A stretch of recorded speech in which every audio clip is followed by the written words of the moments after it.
बेटा आज से हम पढ़ने वाले हैं अपने पास नया कंसेप्ट जिसका नाम है लॉ ऑफ डिमांड। ठीक है बच्चे? Yes sir. तो लॉ ऑफ डिमांड, जैसे कि अभी तक हम लोगों ने डिमांड की डेफिनेशन को समझा, साथ साथ डिमांड अपने आप में दो टाइप की होती है। एक हमने बात की बेटा, एक होती है इंडिविजुअल डिमांड, दूसरा होता है मार्केट डिमांड। इंडिविजुअल डिमांड में फैक्टर अफेक्टिंग बहुत सारे हैं जो एक इंडिविजुअल डिमांड को अफेक्ट कर सकते हैं, वहीं इंडिविजुअल के साथ साथ कुछ और फैक्टर्स मिलकर के मार्केट डिमांड को भी आपके इफेक्ट करते हैं। ये बात भी हमने डिस्कस की लास्ट लेक्चर के अंदर। हमारे पास एक छोटा सा पॉइंट रह गया था बेटा, आपके पास आता है इंडिविजुअल डिमांड और मार्केट डिमांड में क्या डिफरेंस है। ठीक है, लॉ ऑफ डिमांड तो आज के लेक्चर में हम कवर करेंगे, लेकिन एक पहले छोटा सा टॉपिक है जो प्रीवियस लेक्चर का आपका रह गया है बेटा, तो उसे थोड़ा डिस्कस करते हैं पहले। Yes sir. हमारे पास difference between market demand and individual demand.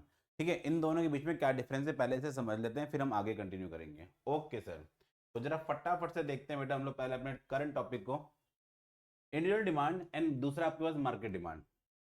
Individual demand का मतलब क्या है? It is the quantity demanded of a commodity an individual. एक इंडिविजुअल के थ्रू, कैसे? एक इंडिविजुअल के through the consumer at given price during given period of time, मतलब ये तो डिमांड की डेफिनेशन है। बट मार्केट डिमांड में क्या होता है? All the consumers. यहाँ पे सिर्फ क्या है, एक इंडिविजुअल के बारे में बताया गया, जबकि यहाँ पे हमें सभी कंज्यूमर्स के बारे में बताया गया है। ठीक है, सिंपल सा डिफरेंस तो पहला यही होता है जो कि हमने डेफिनेशन वाइज भी पढ़ा था। Yes sir. Second difference, individual may and may not follow the law of demand, क्योंकि कभी कभार लॉ ऑफ डिमांड इस पे एप्लीकेबल भी होता है, कभी कभार नहीं भी होता है। सर ऐसा कैसे हो सकता है? अभी हम लोग इसके ऊपर भी चर्चा करने वाले हैं। ठीक है सर। तो लॉ ऑफ डिमांड जो अभी हम पढ़ेंगे आज के लेक्चर के अंदर, it is possible that an individual consumer may demand more at even at higher price. Sir ऐसा कैसे पॉसिबल? आप तो बता रहे थे कि जब प्राइस घटता है तभी डिमांड बढ़ती है। बिल्कुल बेटा, लेकिन हम लोग कुछ एक्सेप्शन भी पढ़ेंगे अभी लॉ ऑफ डिमांड की। ठीक है बच्चे? Yes sir. साथ साथ it always follow the law of demand. इसमें हमेशा मार्केट डिमांड में क्या होता है? लॉ ऑफ डिमांड लगता ही लगता है। प्राइस घटेगा डिमांड बढ़ेगी, प्राइस बढ़ेगा डिमांड घटेगी। सिंपल सा रूल है बेटा, सिंपल सा रूल है। ठीक है बेटा? Yes sir. अब इसके बाद हम बात करते हैं क्या, लास्ट पॉइंट अपने पास, individual demand may not affect by all the factor affecting the market demand. इसके अंदर factor affecting law of demand, यहाँ पे मे नॉट, यहाँ पे लिखा हुआ है not affect the all the factor affecting market demand. ठीक है, क्योंकि इसके अंदर हमने पढ़े थे कितने फैक्टर अफेक्टिंग होते हैं सर? 5, जबकि इसके अंदर कितने थे? 8। जो ये 5 हैं पहले वाले, ये इंक्लूडेड होते हैं इसके अंदर, मतलब इसमें मार्केट डिमांड वाला फैक्टर अफेक्ट नहीं कर सकते, जबकि इसमें इंडिविजुअल की डिमांड के फैक्टर भी अफेक्ट कर रहे होते हैं। ठीक है? Yes sir. यहाँ पे हम बात करते हैं इंडिविजुअल के बारे में, जबकि यहाँ पे क्या आपके पास मार्केट डिमांड। क्या मेरी इतनी बात आप सबको क्लियर है? यस सर, हमें समझ में आ गई। वेरी गुड बच्चे। अब हम बात करते हैं इसके बाद जो आज का हमारे पास टॉपिक है। ठीक है सर। तो बेटा आज का टॉपिक है हमारे पास लॉ ऑफ डिमांड। क्या है बेटा हमारे पास? Law of demand. इसे हमें डिस्कस करना है। लॉ का मतलब तो आपको समझ में आ ही रहा होगा, जो जो अपने आप में एक तरह का नियम है, जो अपने आप में एक तरह का रूल है, जिसको हम लेके आज तक चलते हुए आ रहे हैं कि जो इस पे लगेगा ही लगेगा। ठीक है, तो लॉ ऑफ डिमांड है क्या बेटा? Law of demand, daily life it is normally observe that decrease in price of commodity lead to increase in its demand. जैसी प्राइस घटता है हम किसी भी कमोडिटी की डिमांड को बढ़ा देते हैं। जैसे एग्जांपल के लिए बिग बिलियन सेल आती है, आपने सुना होगा अमेजोन फ्लिपकार्ट पे, तो अचानक से मार्केट में हमें देखने को मिलता है कि इस पे रश बढ़ गया है। जो पहले एस्टिमेटेड डिलीवरी होती थी उनकी तरफ से, वो बहुत जल्दी होती थी, लेकिन जैसी बिग बिलियन सेल आती है तो अचानक से उनके पास बहुत सारे ऑर्डर आ जाते हैं, जिसकी वजह से डिमांड, जो डिलीवरी का टाइम है वो बढ़ जाता है अपना आप ही। रीजन क्या है इसके पीछे? रीजन सिंपल सा इसके पीछे यही है कि जैसे प्राइस घटते हैं, बिग बिलियन सेल का मतलब, सेल मतलब क्या होता है? प्राइस अपना आप रिड्यूस हो रहे हैं, तो अचानक से डिमांड बूम हो जाती है। ठीक है, चाहे अमेजोन हो, चाहे फ्लिपकार्ट हो, चाहे कोई भी ऑनलाइन प्लेटफॉर्म हो, उस पर आप जाकर देखिए, कभी भी आपको कोई भी चीज फ्री या फिर सस्ती मिल रही हो तो अचानक से हम देखते हैं कि उसकी डिमांड मार्केट में इंक्रीज हो जाती है। ठीक है? Yes sir. ये बात हम लोगों ने समझी है पहले। ठीक है बच्चे? यस सर, हमें समझ में आ गया। वेरी वेरी गुड बच्चे। अब हम समझते हैं इसके बाद नेक्स्ट टॉपिक है बेटा हमारे पास। इसके बाद नेक्स्ट टॉपिक क्या है बेटा? नेक्स्ट टॉपिक ये कहता है बेटा हमसे अब कि such behaviour of the consumer lead to the formulate as law of demand. इसी से हमारे पास लॉ ऑफ डिमांड निकला है। और वहीं अगर हम देखते हैं किसी चीज के प्राइस बढ़ जाते हैं तो हम अचानक से उसकी डिमांड घटा देते हैं। ठीक है, तो law of demand state the inverse relationship between the price and quantity. Sir ये तो हम पहले से पढ़ते आ रहे हैं। बिल्कुल बेटा, प्राइस में और क्वांटिटी में कैसा रिलेशन होता है? इनवर्स रिलेशन होता है। कैसा होता है? इनवर्स रिलेशन, मतलब एक दूसरे के अपोजिट में चलते हैं। प्राइस घटेगा तो डिमांड बढ़ेगी, प्राइस बढ़ेगा तो डिमांड घटेगी, सिंपल सी बात है। सर आपने जो बोला है वो फिर से रिपीट करो। ओके, मैं कह रहा हूँ प्राइस बढ़ेगा, डिमांड घटेगी, ठीक है। और अगर प्राइस कम होगा तो डिमांड बढ़ेगी, क्योंकि ये क्या अपने आप पे कंज्यूमर की सेटिस्फेक्शन को भी शो करता है, ठीक है। Keeping other factor constant. Sir keeping other factor constant, और एक आता है सेटेरिस पेरिबस, मतलब ये अपना आप एक छोटा सा वर्ड है जिसका मतलब होता है other thing being constant. Other thing being constant मतलब सिर्फ और सिर्फ यहाँ पे दो चीजें ही अपने आप पे चेंज होंगी, पहला प्राइस, और प्राइस के रीजन से क्वांटिटी, बस बाकी सब चीजें सेम रहेंगी। सर बाकी चीजों का मतलब क्या है यहाँ पे? ठीक है, अभी बात करते हैं इसके ऊपर। This law is also known as first law of purchase. ध्यान रखना इस वर्ड को बेटा, आधे बच्चे इस वर्ड को भूल जाते हैं। Law of purchase, law of purchase, first law of purchase कहा जाता है इसको, ठीक है। यस सर, हमें याद रहेगा। वेरी गुड बच्चे, इसी को बोलते हैं हम लॉ ऑफ डिमांड। जब हम बात करते हैं आगे, तो अभी हमने पढ़ा जो सेटेरिस पेरिबस, वही अपना जैसे अदर थिंग बीइंग कांस्टेंट, ठीक है, या फिर इसको हम बोल सकते हैं क्या, कीपिंग अदर फैक्टर कांस्टेंट या सेटेरिस पेरिबस। इसको मतलब सिंपल सा बेटा लॉ ऑफ परचेज या लॉ ऑफ डिमांड।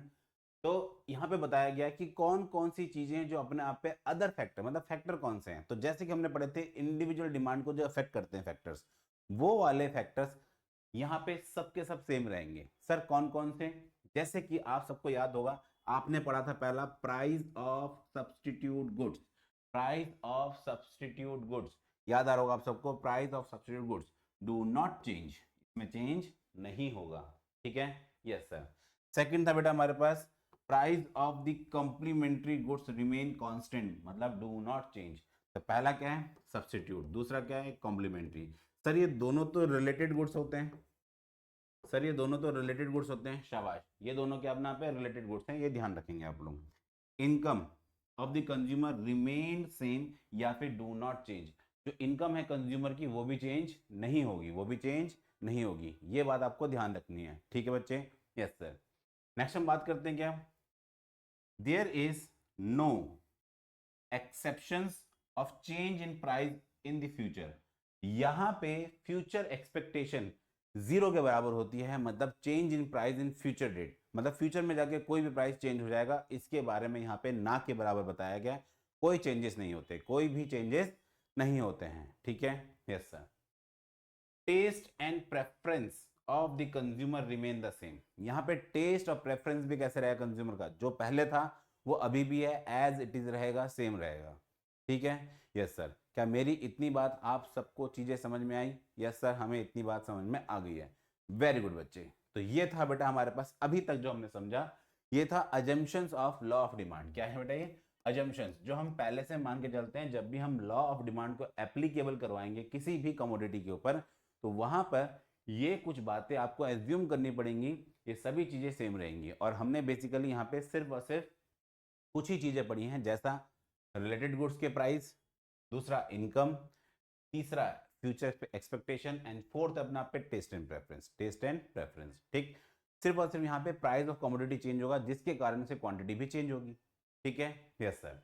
क्या इतनी बात मेरी आप सबको समझ में आई? यस सर, हमें बहुत अच्छे से डिटेल में चीजें समझ में आ गई कि लॉ ऑफ डिमांड क्या होता है। वेरी गुड बच्चे। नेक्स्ट, अब जैसे कि हम बात करें यहाँ पे ग्राफ से, कि ग्राफ क्या चीज बता रहा है यहाँ पे, जो अपने आप पे ये दो चीजों को इंडिकेट कर रहा है। पहला ग्राफ में क्या दिया हमने यहाँ पे? प्राइस, एंड दूसरा उसकी क्वांटिटी।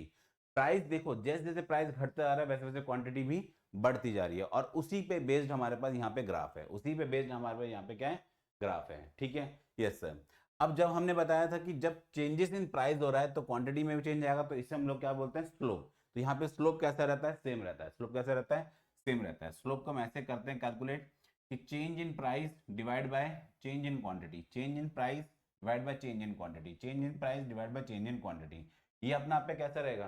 कांस्टेंट रहता है। कैसा रहता है? सेम रहता है, ठीक है। Yes sir. कोई जरूरी नहीं है कि हमेशा ही सेम रहे।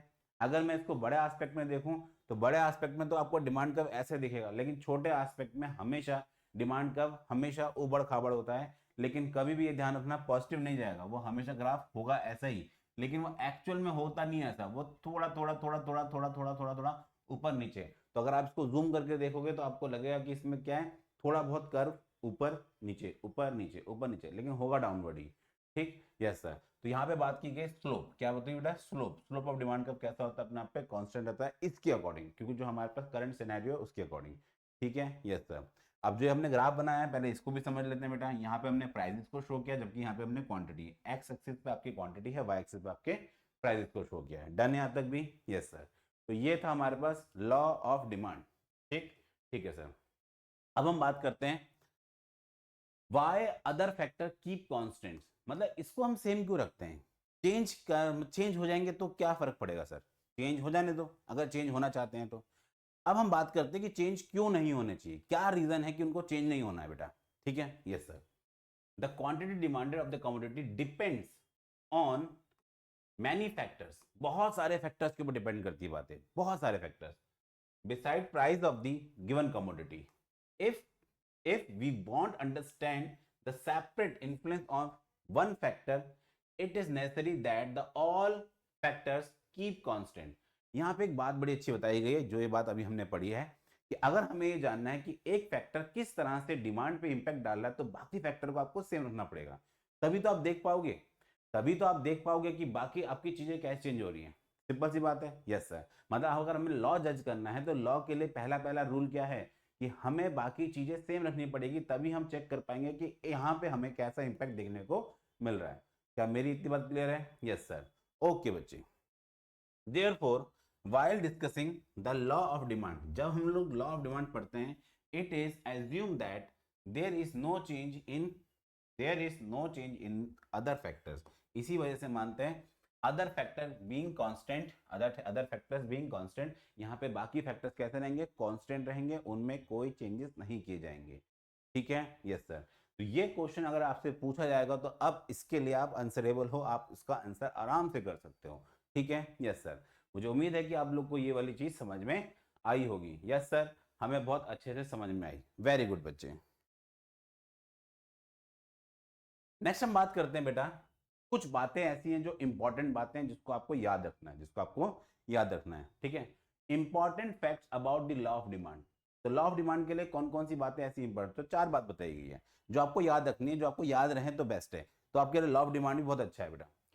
पहला तो इसके अंदर इनवर्स रिलेशन होता है। क्यों होता है इनवर्स, क्योंकि जो इनवर्स रिलेशन है between price and quantity, price and quantity demanded, it is simply affirm that an increase in price, will tend to reduce the quantity demanded and fall in price will lead to increase in quantity demanded। ठीक है, दूसरा point आता है इसके अंदर, qualitative not quantitative. ध्यान देना, qualitative, यहां पे बात की गई है क्वालिटेटिव नॉट क्वांटिटेटिव। ठीक है, तो जरा गौर करना बेटा यहाँ पे, it make as a qualitative statement only, that is it indicate direction of change in amount demanded, does not indicate the magnitude of change। बस यहाँ पे बात की गई है चेंज इन डिमांड, तो यहाँ पे बात की गई है चेंज इन अमाउंट डिमांडेड, तो यहाँ पे मैग्नीट्यूड के बारे में बात नहीं की गई है कि कितना चेंज आएगा, कितना बड़ा चेंज होगा, कितना क्या चेंज होगा। बस यहाँ पे आपसे क्या क्या बात की गई है, क्वालिटेटिव, बस चेंज हो रहा है। क्या हो रहा है यहाँ पे, चेंज। अगर प्राइस में चेंज होगा तो क्वांटिटी में भी चेंज होगा, लेकिन यहाँ पे आपको क्वांटिटी नंबर नहीं बताया कोई भी कि एक फिक्स नंबर होगा। ठीक, yes sir. Next, not proportionate relation, it does not establish any proportional relation between the price and change in price and between change in price and resultant change in demanded।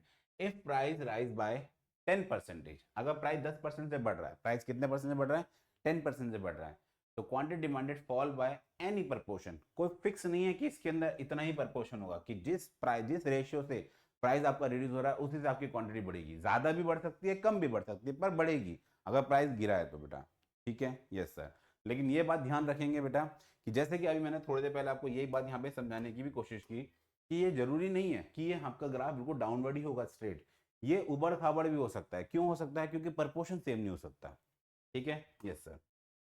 मतलब बड़ी picture में अगर हम देखेंगे, long term में देखेंगे तो downward ही दिखेगा, बट अगर मैं शॉर्ट टर्म में देखूं तो वो बढ़ भी सकता है, घट भी सकता है, बढ़ भी सकता है, घट भी सकता है। जैसे कि एग्जांपल के लिए कोई फेस्टिव आता है तो अचानक से हम देखते हैं कि जितने भी जो प्रोडक्ट होते हैं जो मार्केट में उस फेस्टिव से रिलेटेड होते हैं, उसके अचानक से मार्केट में डिमांड बढ़ जाती है।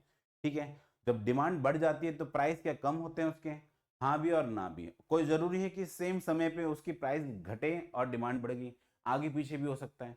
तो वही बात ये इंडिकेट कर रहा है कि यहाँ पे कोई प्रपोर्शन फिक्स नहीं है कि प्राइस घटा तो डिमांड बढ़ेगी बढ़ेगी। और सोचिए अगर ऐसा रूल होता तो कोई भी मार्केट में प्राइस नाम के मैकेनिज्म को यूज करके अपनी डिमांड को ऐसे ही इन्फ्लुएंस कर सकता था, ऐसे ही बढ़ा सकता था। पर ऐसा नहीं होता क्योंकि यहाँ पे कंज्यूमर बिहेवियर भी आता है। आप चाहे नमक का दाम 0 कर दो, क्या हम नमक को खाना ज़्यादा शुरू कर देंगे? नहीं। अगर वो हमारे सेटिस्फेक्शन पे डिपेंड करता है, हमारे खाने के पैटर्न पे डिपेंड करता है कि हमें क्या चीज़ खानी है। दवाइयाँ आप बिल्कुल मुफ्त में बांटना शुरू कर दो तो ये थोड़ा ना दवाइयाँ खाना ही शुरू कर देंगे, खाने की जगह हम दवाइयाँ खाएंगे। ऐसा भी पॉसिबल नहीं है बेटा।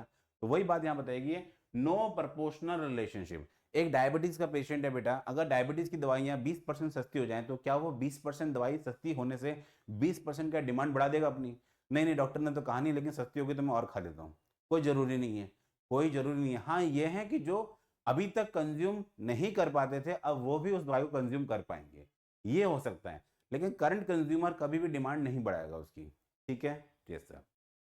नेक्स्ट, वन साइडेड कैसा होता है अपना आप पे? One sided. वन साइडेड का मतलब क्या है? Law of demand one sided only explain the effect of change in price on quantity demanded. It state nothing about the effect change in quantity demanded on the price of the that commodity. अब यहाँ पे सिर्फ बस हम बात कर रहे हैं कि प्राइस में, लेकिन कमोडिटी में भी तो कुछ चेंज होगा। जब प्राइस चेंज हो रहा है तो कमोडिटी के अंदर भी कुछ ना कुछ चेंजेस होंगे। तो यहाँ पे उसके बारे में कभी बात नहीं करते। जैसे एग्जांपल के लिए आपने बहुत बार सुना होगा मार्केट के अंदर प्राइस बढ़ गए, प्राइस बढ़ गए, लेकिन किसी ना किसी कमोडिटी में हम देखते हैं उसके प्राइस एज इट इज रहते हैं, लेकिन कभी गौर करना उसकी क्वांटिटी चेंज हो जाती है, उसकी क्वांटिटी चेंज हो जाती है। तो वही बात वन साइडेड होता है। क्या होता है बेटा अपना पे? वन साइडेड होता है। डन है यहाँ तक भी? Yes sir. मुझे उम्मीद है कि आप लोग को ये वाला पॉइंट क्लियर हो गया होगा, important fact about law of demand. ठीक है बच्चे? Yes sir.